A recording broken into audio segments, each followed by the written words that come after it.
Hi guys! Nako, bare months na naman, kaya naman alam nyo na nalalapit na naman ang Pasko. Kaya eto, nag-iipon na ulit ako ng mga pwede kong gawin ngayong darating na Pasko. At isa nga ito na talaga namang napakasarap. At kahit nga ordinary days, pwedeng mong gawin ito dahil gagamit lang naman tayo dito ng lemon square. So 7 peraso po yung aking ginamit dito na lemon square. So ayan, inalis ko na nga ito kanya pinakang paper liner. Ako, alam nyo naman ang lemon square at talaga namang napakasarap. Kaya naman bagay na bagay itong gawing dessert kagaya nga po ng gagawin natin ngayong araw.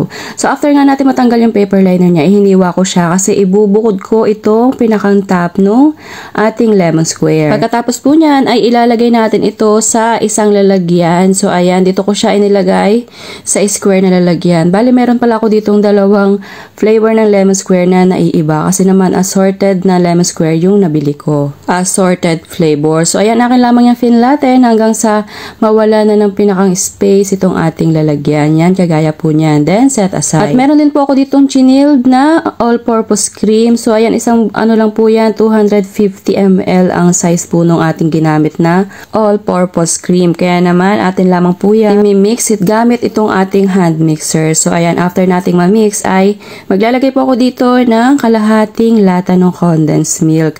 Kalahati lamang po kasi ayoko naman ng sobrang tamis. Pero kung gusto nyo naman po na mas matamis pa, ay pwede nyo naman pong dagdagan yung dami ng condensed milk. Tapos, after po nating ma-mix, ay ilalagay naman natin itong ating fruit cocktail. Bali, ito po ay maliit na lata lang ng fruit cocktail. Bali, para siyang 432 grams. So, ayan, halu-haluin lamang hanggang sa makoat lahat nitong ating pinakang cream yung ating fruit cocktail. Then, after nyan, ibubuhos naman po natin yan dito sa ating pinirat na lemon square. O, diba? Itsura pa lang talaga namang napakalakas ng datingan. Dessert na dessert. So, after natin mailagay, atin lamang po yung ipa-flatten hanggang sa magpantay naman ng bahagya itong ating pinakang cream. Then, yung ito po yung pinakang top ng ating lemon square. Kaya ibinukod ko siya kasi gagawin ko siyang toppings. Then, meron din ako ditong itinirang prutas na inilagay ko nga kanina. So, nagtira ko dyan para nga pang extra topping dito. Sa atin yang ginagawang fruit salad, cheesecake, o diba? Itsura pa lang, talaga namang pang malakhasang dessert na.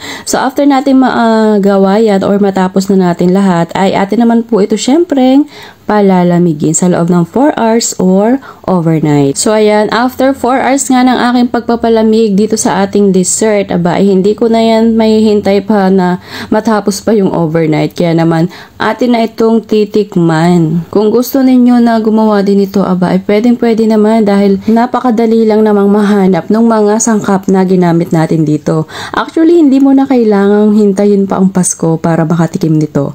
Ngayon pa lang ay pwedeng-pwede ka na rin gumawa nitong ating fruit salad cheesecake. Promise guys, isa ito sa best dessert na natikman ko. Serve and enjoy!